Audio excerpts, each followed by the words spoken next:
벌써 이제 또 며칠 안 있으면 2월이죠. 예. 합회에서는 2월 3일 날 이제 인사 행정위원회를 하고 2월 12일 날 원래 사업계획서보다 일주일 빠르게 이제 장로 이렇게 수양회 이렇게 하고 또 3월 5일 날 집사 수행회 하고 또 2월 마지막 주에 소그룹, 우리 교회 소그룹을 다시 짜셔야 돼요. 합회가 이렇게 가르쳐준 대로 하면은 5명에서 7명 사이로 이렇게 잘라서 다시 만드셔야 됩니다. 다시 한번 의논해가지고 그걸 다시 만드시기 바랍니다.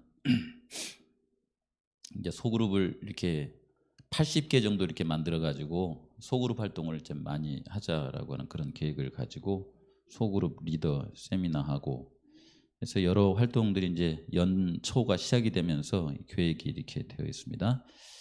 오늘은 사실 사도행전 2장을 여러 번 이렇게 읽고 이런 교회가 됐으면 좋겠다 이런 생각이 드는데 갭이 너무 커가지고 못 읽겠더라고요. 예언의 신을 이렇게 보고 성경을 보는데 원래 이제 여기를 향하여서 나가는 이제 우리 교회인데 오늘 제가 사는 삶하고 그때 당시 교회하고 전진을 했어야 되는데 좀 갭이 커가지고 마치 그 뭐랄까 이상처럼 이렇게 보여요. 이상 것 같이. 우리가 가끔 이제 목사님들이 막 교회를 위해서 꿈을 꾸고 그러면 목사님이 이상주의자입니다 이렇게 하잖아요. 현실과 너무 거리가 많다 이제 이런 거거든요. 근데 신앙은 이상을 꿈꾸는 것 같아요? 아니면 현실하고 맞춰서 사는 것 같아요? 신앙은 다분히 이상적입니다. 왜냐하면 육신으로 이루지 못할 것을 하나님의 능력을 힘입어 가지고 이루기 위한 그런 꿈을 이렇게 꾸는 사람들이 신앙하는 사람들이잖아요. 우리가 하늘나라를 꿈꾸는 자체도 이상입니다. 그것이요. 그건 하나님의 능력으로만 갈 수 있는, 능력으로만 이루어질 수 있는 일들을 우리는 이렇게 기대하고 살아가잖아요. 그렇죠? 그래서 그리스도인들은 발을 이 땅에 딛고 살아가지만 늘 마음은 하늘나라에 가 있는 그런 사람들이 그리스도인들입니다.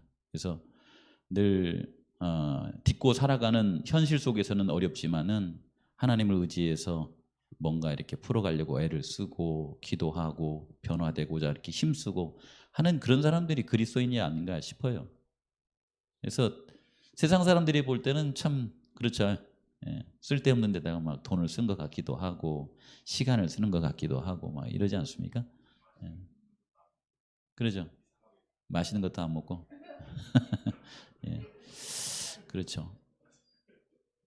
성령이 함께하는 교회. 이 성령 이제 이번에 그 사경의 교제가 이제 개인 신앙 부흥회를 이제 경험하자 그랬는데 저도 함덕교회 이렇게 다녀와 가지고 성령께서 함께하시는 성령의 침례를 받고 또 성령의 그 이제 그 은혜 가운데 늘 살아가자라고 하는 그런 주제가 이제 이번 사경의 교제였었잖아요.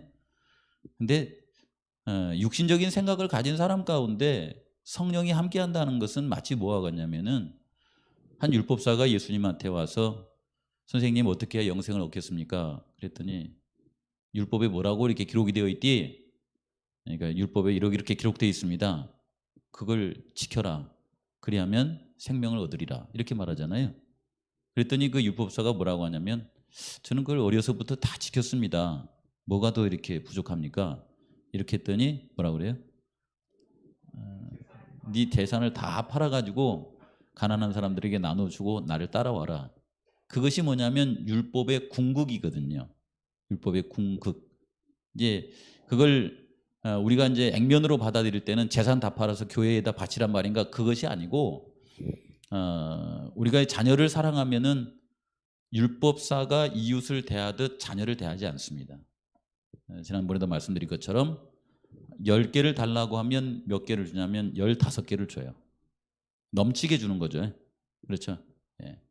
우리가 이 땅에서 잘 살게 해달라고 기도했더니 예수님은 마음을 바꿔주셔가지고 영생을 주시잖아요. 더 주시는 거예요. 이게 하나님의 법칙이 그렇습니다. 만약에 그 율법사가 예수님의 하는 말을 알아듣고서는 그 예수님의 다른 제자들처럼 그 가산을 다 팔아가지고 제자들에게 나눠주고 예수님을 따랐다라고 하면은 아마 12번째 제자가 그 율법사가 되지 않았을까 그런 생각도 들어요. 왜냐하면 그 사람의 그 성경을 해석하는 방법은 굉장히 하늘나라에 가깝다고 그랬거든요. 근데 그게 하나님을 따라주지를 않는 거예요. 이게 말하는 것은 맞는데 행동이 안 따라가 주는 거죠. 이제 그런 거잖아요. 그래서 그런 부분들을 보면서 만약에 우리가 기대하는 대로 하나님 주님께서 저의 마음속에 성령께서 함께 하시고 우리 교회에 성령께서 함께 해 주십시오. 그러면은 이게 지속적으로 기도하고 따라가면 우리 개인에게 있는 교회에게 있는 문제들이 다 해결돼 버릴 겁니다. 그렇죠? 예. 그리고 우리가 계획했던 것이 하나님의 뜻에 일치하면 다 이루어질 거예요, 그것이요. 근데 그렇게 하면은 뭐가 필요해요? 예수님이 성령에 충만한 결과로 십자가에 달리신 거거든요, 그게. 희생과 헌신이 필요해요. 그렇다고 해서 예를 들자면 성경의 원칙 속에서는 그렇게 하면 나 뭐 먹고 삽니까? 이렇게 하는데 네가 한번 그렇게 따라와 봐라. 그래 하면 내가 세상 사람들이 10개를 얻을 때 너에게 100개를 얻게 해주겠다. 이런 약속이 있거든요. 그렇죠? 예. 하나님의 말씀 이렇게 순종하고 따라가지고 기독교 국가나 기독교를 믿는 개인이 망한 예는 별로 없습니다. 믿음대로 따라가면 30배, 60배, 100배의 결실을 이렇게 갖고 가죠. 그래서 하나님의 나라에 하나님의 교회에 성령이 함께하는 이 삶, 참 이게 이 땅의 과학은 아니고 하늘의 과학에 해당하는 그런 부분들입니다. 예수님께서 이제 그 십자가의 길을 걸어가시기 전에 그분께서 내려오셔서 지난 인류 4,000년 동안 이스라엘 백성들이 하나님의 택한 백성들이 그렇게 고대하던 메시아가 이 땅에 오셔서 그들의 구원을 이루어놨잖아요. 창세기 3장 15절에 있는 말씀을 이제 이루었잖아요. 그렇죠? 그리고 그러면 성경책에 가끔 보시면 그런 대목 나오죠. 예수님은 십자가에서 사단을 이기셨습니까? 네? 사단을 이기셨습니까? 이겼어요. 이겼으면은 사단이 또 이게 만물이 그 예수님의 발등상 아래 있어야 되잖아요. 그 말은 뭐냐면 만물이 예수님의 말에 복종을 해야 된다 그 말입니다. 복종을 해야 되는데 이기셨으나 지금 복종을 해야 안 해요. 아직은 복종을 안 해요. 복종을 하시는 분들은 그리스도인들이 복종을 하고 그렇지 않고 사단이나 이제 이 만물은 아직은 아니라고 그랬어요. 그런데 만물이 그리스도께 복종하는 때가 올 거라고 그래요, 안 올 거라고 그래요? 올 거라고 그래요. 아직은 아니지만 언젠가는 올 것이다. 이렇게 얘기합니다. 뿐만 아니라 로마서 16장에 보면은 사단도 성도들의 발 아래 있게 될 날이 올 거라고 그래요, 안 올 거라고 그래요? 사단도 성도들의 발 아래 있게 될 날이 올 것이다. 그 말은 뭐냐면 성도들의 마음속의 주인이 예수님이 되셔서 예수님이 사단을 이긴 것처럼 성도들도 사단을 이길 수 있는 그 지점이 올 거다라고 하는 약속을 해줍니다. 그렇죠? 예. 그 일을 위해서 예수님께서 약속하신 것이 뭐냐면 보혜사 성령이에요. 그 일을 위해서. 여기 보시면 내가 아버지께 구하겠으나 그가 또 다른 보혜사를 너에게 주사 영원토록 너희와 함께 있게 하시리니 저는 진리의 영이다. 이렇게 말하죠. 그렇죠? 근데 이 진리의 영을 세상 사람들은 원해요, 안 원해요? 지난번에 김정호 목사님이 이렇게 설명한 바로는 세상 사람들은 성령이 있는지 없는지도 여기 보면 모른다고 나왔어요. 이게 세상은 능히 저를 받지 못하나니 이는 저를 보지도 못하고 알지도 못함이라. 세상은 몰라요. 그런가 하면 이제 예수님을 마음속에 받아들이는 사람들은 두 종류가 있다고 그러죠. 그건 뭐냐면 육신적으로 사는 사람과 성령으로 사는 사람. 육신적으로 사는 사람은 그리스도를 받아들였으나 진리의 성령을 마음속에 받아들이지 않고 사는 사람. 그다음에 성령의 사람은 누구냐면 그 성령을 마음속에 영접하고 성령에 따라서 살아가는 사람. 이렇게 나와 있죠. 올해 이제 송경호 교수님이 각시대의 대쟁투라고 하는 사경의 교재를 썼어요. 그분 이제 유튜브에 보시면 그분 하나님이 천사들과 그다음에 그 피조물들을 만드실 때 특히 이제 사람을 만드실 때에 천사들과 사람에게 뭘 주셨다고 하냐면 자유의지를 줬다고 그래요. 자유의지. 그 자유지는 뭐냐면 천사들이 하나님을 택할 수도 있고 하나님을 뭐 할 수 있어요? 거절할 수도 있어요. 그러니까 예수님이 진리의 성령을 보내주시는데 그 진리의 성령을 성도들이 자유지를 가지고서 영접할 수도 있고 뭐 할 수도 있어요? 거절할 수도 있어요. 그렇죠. 그렇지만 예수님은 뭐라고 하시냐면 그러나 너희는 저를 안 하니 저는 너희와 함께 거하시며, 저기에 저 있죠, 여기. 저를, 우리 성도님들은 저를 압니까? 진리의 성령을? 진리의 성령을 어떻게 알아요? 진리의 성령을. 우리가 이렇게 물어보면 대부분에 무슨 생각해요? 성령이 누구지? 이렇게 하죠. 그렇죠. 그 저기 빌립이 그러잖아요. 빌립이 아버지를 보여주십시오. 그랬더니 예수님이 뭐라 그래요? 나를 본 자는 아버지를 봤다, 이렇게 말하잖아요. 여기에 말하고 있는 저를 안 하니라고 했을 때 제자들은 성령에 대해서 이렇게 말하자면 잘 알고 있었을까요? 그러나 알고 있었을까요? 그러니까 몰랐으나 알고 있을까요? 그 예수님의 그 답변의 방법이 재밌잖아요. 아버지를 보여주십시오 그랬더니 뭐라고 하냐면, 아니 너희들이 나를 본 자는 아버지를 봤거늘, 이렇게 그러잖아요. 그게 뭐냐면은 예수님을 소개할 때에 그 예수님은 본체의 뭐라고 해요?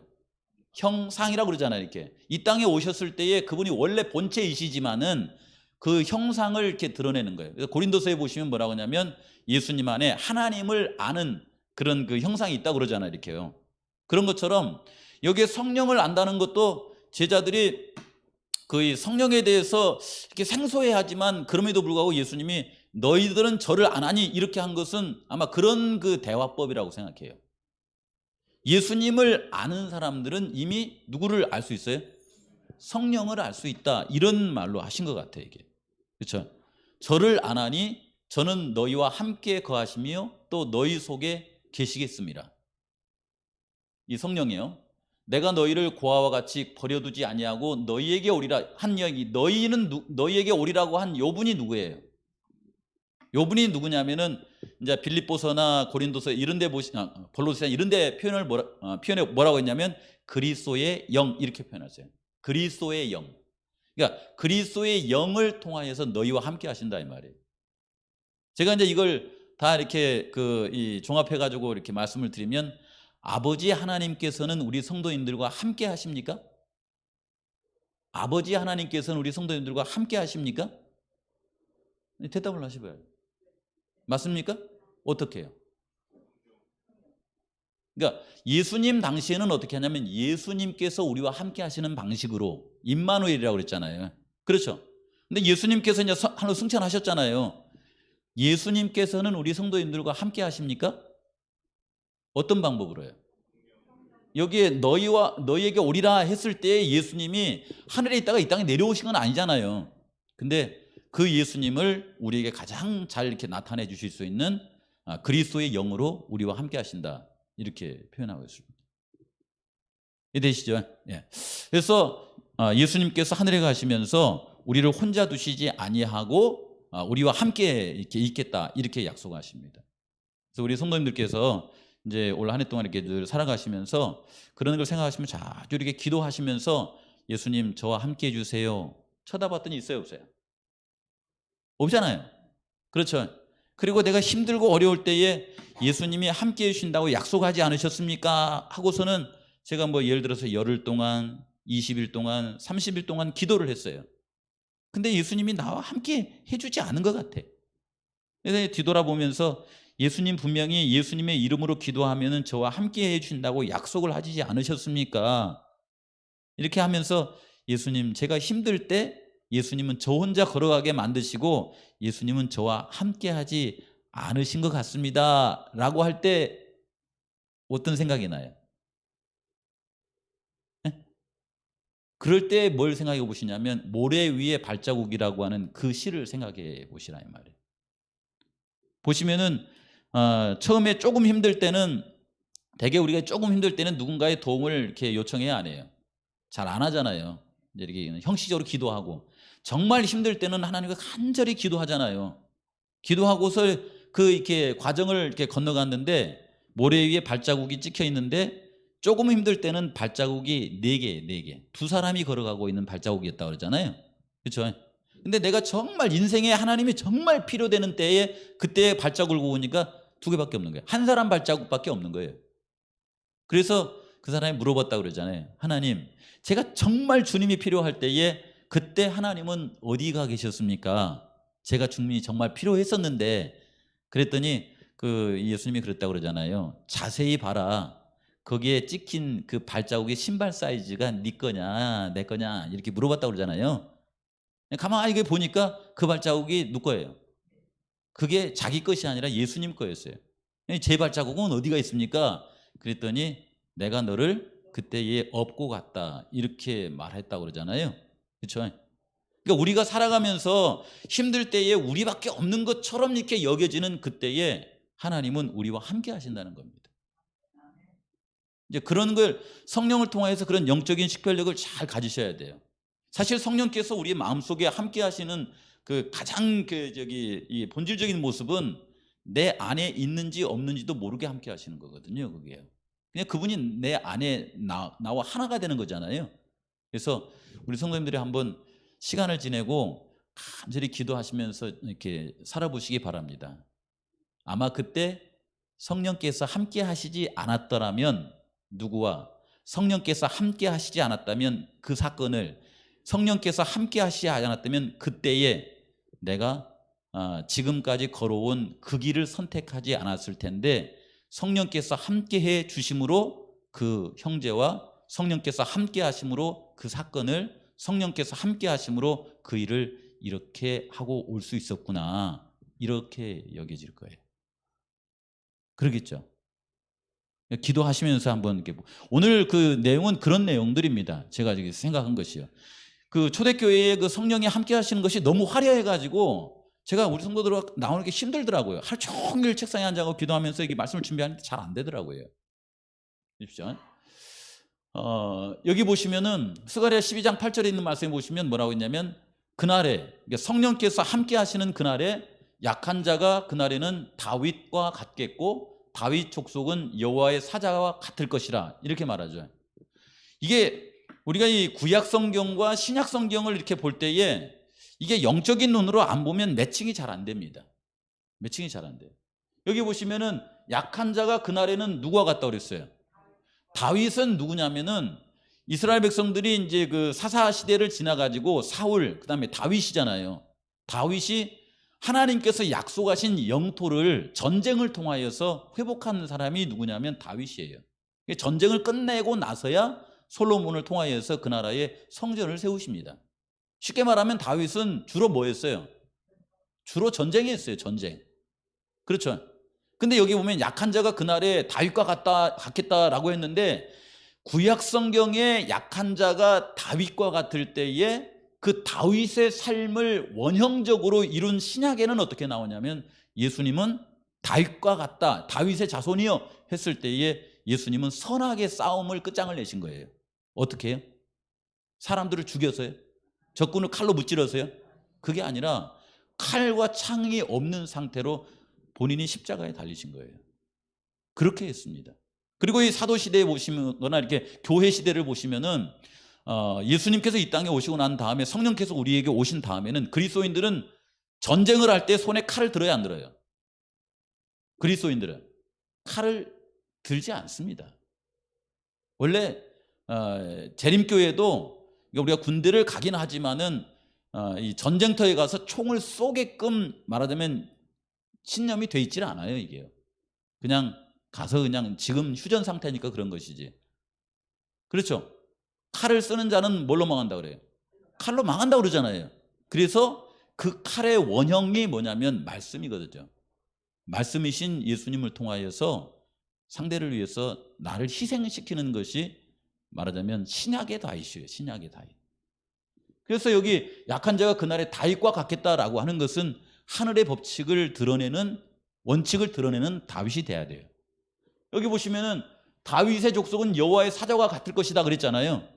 신약에 보시면은 구약에 보시면 여호와의 사자가 뭐 전쟁을 막 이기도 이렇게 하고 그렇지만은 신약에는 뭐냐면은 그 여호와의 그 사자가 예수님의 그 정신과 뜻을 이렇게 실현하는 그런 형태로 일하십니다.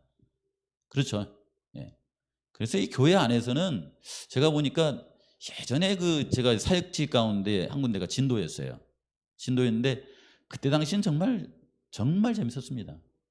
뭐 이게 그냥 다니면서 전도회 하고 막 이렇게 그 뭐 봉사 사업하고 그다음에 뭐 장례가 터지면 전 교인이 막 줄을 쫙 서가지고 장례식 치러주고 해가지고 그때 당시는 나이 드신 분들이 내가 나이가 들어서 그 안식교회 나간다고 그랬어요. 나이가 들어서. 왜냐하면 곧 죽을 날이 오니까 장례를 가장 잘 치러주는 그런 교회가 어딘 것 같아요. 그런 교회가 안식일 교회 같거든요. 근데 안식일 교회 가야 되겠다고. 그럴 정도로 그랬었어요. 근데 뭐 이건 할 얘기는 아니지만은 묘하게 몇 분이서 그 군의원을 나가더니 이게 망가져 버렸어요. 군의원을 나가더니 그 장로님 몇 분이 군의원 나가가지고 세상의 정치 요게 딱 들어오니까 이 체계가 확 망가지더라고요. 교회는 정치의 힘으로 교회를 하는 건 아닙니다. 그건 아니에요. 본질적으로 정치의 힘이 들어오지 않아도 하나님의 통치는 사랑으로 하는 거거든요. 하나님의 방법으로 하는 거거든요. 그렇죠?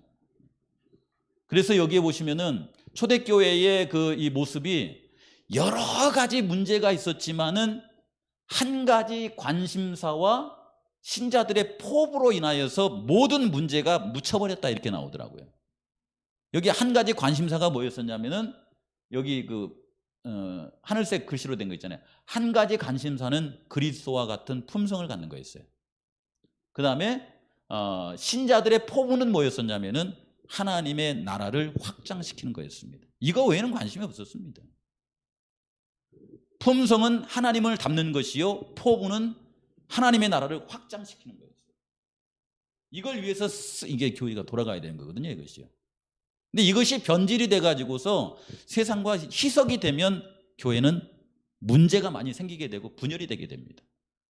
이렇게 자기 명예 이거 아무것도 아닙니다, 사실은요. 사실 그것이 대단했으면 예수님이 그걸 성취했겠죠. 예수님은 사실 인간의 나이로서는 30대 중반도 안 돼가고 돌아가셨잖아요. 근데 30대 중반도 안 되는 그 나이에 돌아가시면서 예수님이 얻으신 것이 뭐예요? 아담이 잃어버렸던 하늘의 통치권을 그분은 죽음으로 얻으셨습니다. 그렇죠? 인간 나라의 통치권이 아니에요. 인간 나라의 통치권을 예수님이 얻으려고 했으면 물론 얻죠, 그분이. 그러나 그분은 하늘의 속성을 버렸어야 한대요. 그래서 교회는 한 가지 관심사, 그것은 예수님을 담는 사람이 되자. 하나님의 품성을 담는 사람이 되자. 한 가지 포부는 뭐냐면 이 교회를 하나님의 나라를 확장시키자, 이거였어요. 이걸 하자고 같이 마음을 묶으니까요, 다른 문제가 싹 사라져 버린 거예요. 그렇죠? 그래서 여기 요한복음 보면 내가 너희를 사랑하는 것처럼 너희도 서로 사랑하라 그랬고, 마태복음 6장 33절에 보시면 너희가 먼저 그의 나라와 그의 의를 구하라. 이게 하나님의 품성을 담고 하나님의 나라를 확장시키는 것. 우리 교회도 이 일에 관심을 많이 가지고 다른 것은 다 묻어두는 것이 하나님의 뜻일 겁니다. 그렇죠? 예. 그래서 이 사도행전에 보시면 이게 정말 샘나는 분위기가 이렇게 나오잖아요. 성령께서 임하셨을 때에 이들이 서로 교제하고 떡을 떼면서 기도하기에 전혀 힘쓰니라 하면서 사람마다 하나님을 경외하면서요. 두려워한다는 건 경외한다는 거거든요. 사도들로 인하여 기사와 표적이 많이 나타나니 믿는 사람이 다 함께 있어 모든 물건을 서로 통용하고 재산과 소유를 다 팔아 각 사람 필요를 다 나눠주고 날마다 마음을 같이하여 성전에 모이기를 힘쓰고 집에서 떡을 떼며 기쁨과 순전한 마음으로 음식을 먹고 하나님을 찬미하며 또 백성에게 칭송을 받으니 주께서 구원받은 사람이 날마다 저에게 더하게 하시니라 했는데, 이런 일들이 언제 벌어지냐면 멈춘 교회는 여기에 있는 내용이 하나도 안 이루어집니다. 멈춘 교회는 일을 안 하면 이건 이루어질 수가 없어요. 그냥 하나님의 품성을 담고 그리스도의 나라를 확장케 하기 위해서 뭔가 비전을 갖고 움직이는 교회의 특성이 이거예요. 이것이 함께 기도하고 떡을 떼고 말씀을 나누고, 그 다음에 그 일을 위해서 이렇게 서로 이렇게 이 자원하세 봉사하고 우리 교회로 말하자면 외벽도 하고 그다음 전도회도 하고 이렇게 하니까 이런 모습이 이렇게 나타나는 거거든요. 이것이요. 그렇죠? 그렇지 않으면 이런 그 사도행전의 역사가 쓰여질 수가 없잖아요. 그렇게 안 하면은 그런 교회가 되게 해달라고 하는 건데 시간 다 됐기 때문에 이 정도 하고 이제 마무리하도록 합시다. 제가 이 사도행전에 있는 말씀을 쭉 읽으면서 무슨 생각을 했냐면은 그때 당시에 초대교회 때에 그 교회는 저렇게 아름다운 교회를 이루었는데 그 교회는 어려움이 없었는가? 여기에 대한 질문이에요. 그 교회는 어려움이 없었는가? 없었을까요? 다 있었습니다. 보니까요. 다 있었어요. 여기 보시면은 이게 이제 제주 이제 그 귤이잖아요. 귤. 그렇죠? 귤이고 여기 밑에 게 뭐예요? 이게 콜라비잖아요. 제가 이게 되게 재밌는 것이 이번에 이제 그 지난 가을부터 이제 올해 넘어오면서 사람들에게 이제 귤도 이렇게 보내줘 보고 한라봉도 보내줘 보고 그 다음에 콜라비도 이렇게 보내줘 봤어요. 근데 귤은 늘 먹던 것이니까 그냥 반응이 이제 그 정도였어요. 그 정도. 뭐 평균 정도의 반응이었었고 작년보다는 사실은 귤은 맛이 없었다고 그래요. 비가 많이 왔다고 그러잖아요. 그렇죠? 예. 그리고 한라봉은 뭐 이제 잘 뭐 그분들도 비싼 거라 잘 안 드시고. 근데 이 콜라비에 대한 반응이 대단했어요. 콜라비. 도대체 이게 뭐냐? 처음 먹어본 사람도 있더라고 이게. 처음 먹어본 사람도. 근데 그분이 뭐라고 하냐면 저한테 목사님 이게 도대체 뭡니까? 그러더라고요. 이 콜라비라고 그랬더니 이게 과일입니까? 채소입니까? 이게 과일이냐고 채소냐고. 그러면서 제가 모르는 걸 얘기해 주더라고요. 저는 하도 곽지에서나 뭐 성도님들이 이렇게 갖다 준 걸 이렇게 먹다가 뭐 이게 배추 뿌리 갖고 그냥 하니까 잘 안 먹었거든요. 솔직히 말해서. 그냥 뭐 다 남 줘버리고 이렇게 했었거든요. 근데 이분은 이걸 먹어보더니 목사님 이게 귤보다도 이게 사과보다도 이게 귤보다도 맛있습니다. 이렇게 얘기를 하더라고요. 그러면서 이분이 뭐라고 하냐면 목사님 이게 배보다 단 거 아세요? 그러더라고요. 난 몰랐거든요 사실. 배보다 단 거 아세요? 이렇게 물어보더라고요. 그러면서 이 양반이 콜라비를 주워가지고 있잖아 이거 이삭죽 해가지고 한 박스를 붙였더니 세 박스를 붙여달래. 그냥 붙였더니 막 여기저기 선물하고 또 세 박스를 붙여달래. 이 사람이 맛을 굉장히 가리는 사람이거든요. 그래서 제가 아니 콜라비가 배보다도 더 달다고? 이렇게 해가지고 한번 찾아본 거예요. 여러분 이게 제주 귤이 여기 보시면은 극조생은 당도가 8브릭스 이상이 돼야 이제 말하자면 상품을 냅니다. 그 다음에 조생하고 일반 귤은 9브릭스 이상이 나와야 돼요. 그 다음에 하우스 재배 귤은 10브릭스 이상이 돼야 상품으로 받아들여요. 저것이 안 나오면은 농협에서 안 받습니다. 개인은 팔아도 농협에서는 거래 안 합니다. 네. 그러니까 당도가 그 정도 나와야 돼요. 저것이. 그렇죠. 그 다음에 한라봉은 같은 경우는 12브릭스 이상이 나와요. 12브릭스 이상이 나와야 농협에서 그걸 받지 농협을 통해서 팔려고 할 때 11브릭스가 나오면 이게 표준 미달이라고 해서 저걸 안 받습니다. 여러분.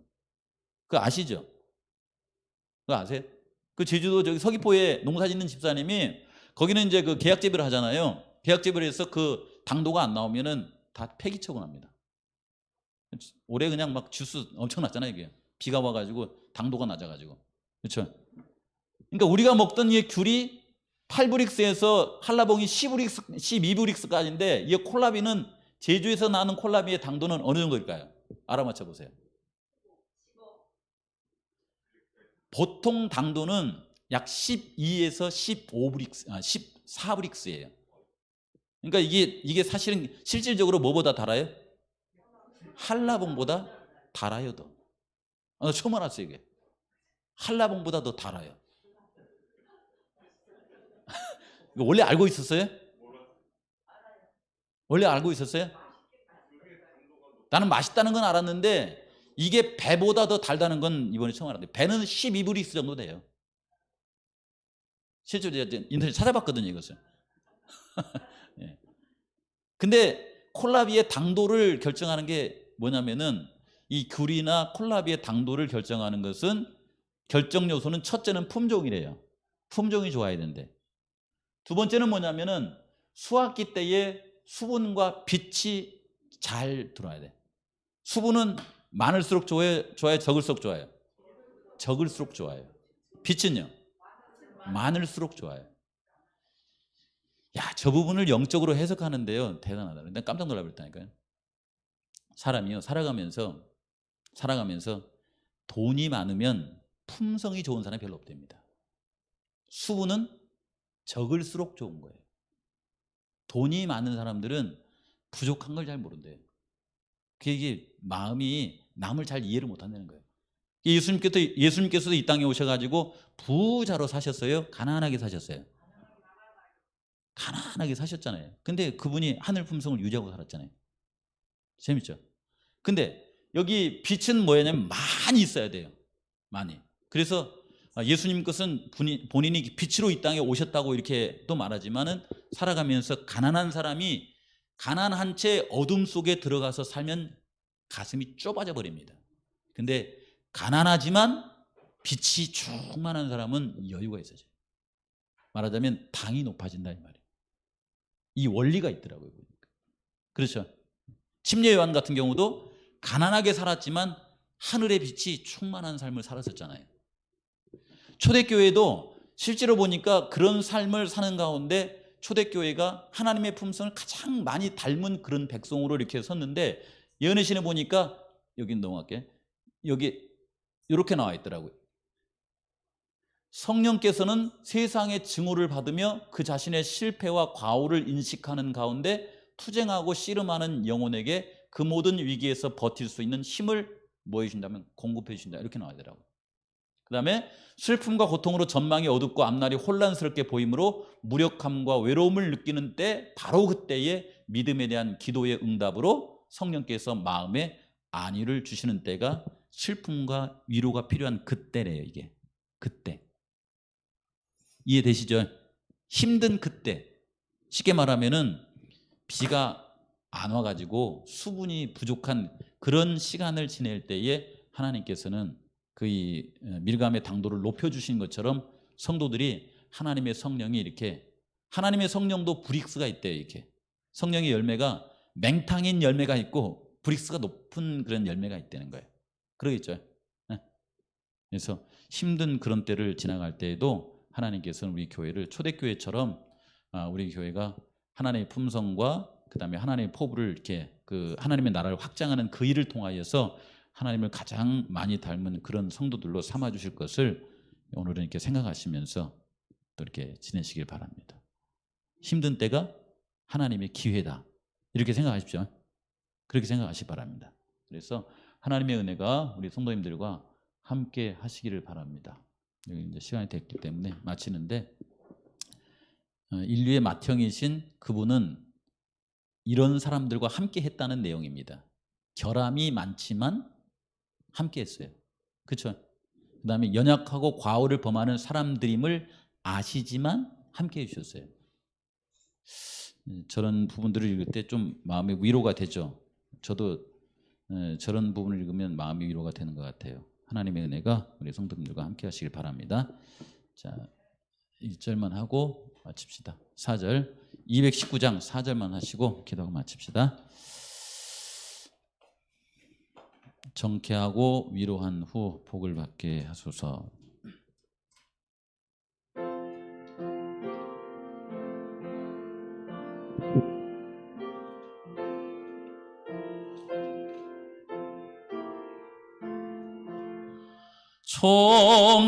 정케하고 위로한 후 복을 받게 하소서. 충만하게 하셨으니 무한 감사합니다. 예수여 비오니 나의 기도 들으사 애통하며 회개한 마 충만하게 하소서. 하나님 아버지, 저희들이 주의 말씀을 대하고 또 성령께서 우리와 마음 가운데 감화하심으로 우리의 마음에 원하는 바를 통하여서 성령이 우리의 마음속에 함께 하심을 압니다. 아버지, 그러나 그 성령의 은혜가 더 충만하기를 원하고 그 성령의 은혜를 통하여서 우리의 마음이 하나님의 품성을 담고 또 우리 모든 성도님들이 연합하여서 함께 일함으로 하나님의 나라가 하나님의 교회가 확장이 되어서 주님 재림하실 때에 주께서 원하시는 성도들과 하늘 가기를 주님이시여 소원합니다. 우리 가운데 함께하여 주셔서 저희들을 통하여서 하나님의 영광이 드러날 수 있도록 주께서 축복하시고 함께하여 주시옵소서. 주님, 특별히 이제 다음 한 주는 명절 주간입니다. 오고 가는 우리 식구들을 보호하여 주시옵시고 코로나의 확진이 이렇게 점점 증가하는 이때에 우리 모든 성도님들이 또 우리 성도님들의 가족들이 안전하게 명절 주간을 보낼 수 있도록 보호하시고 함께하옵시기를 예수 그리스도 이름으로 기도합니다.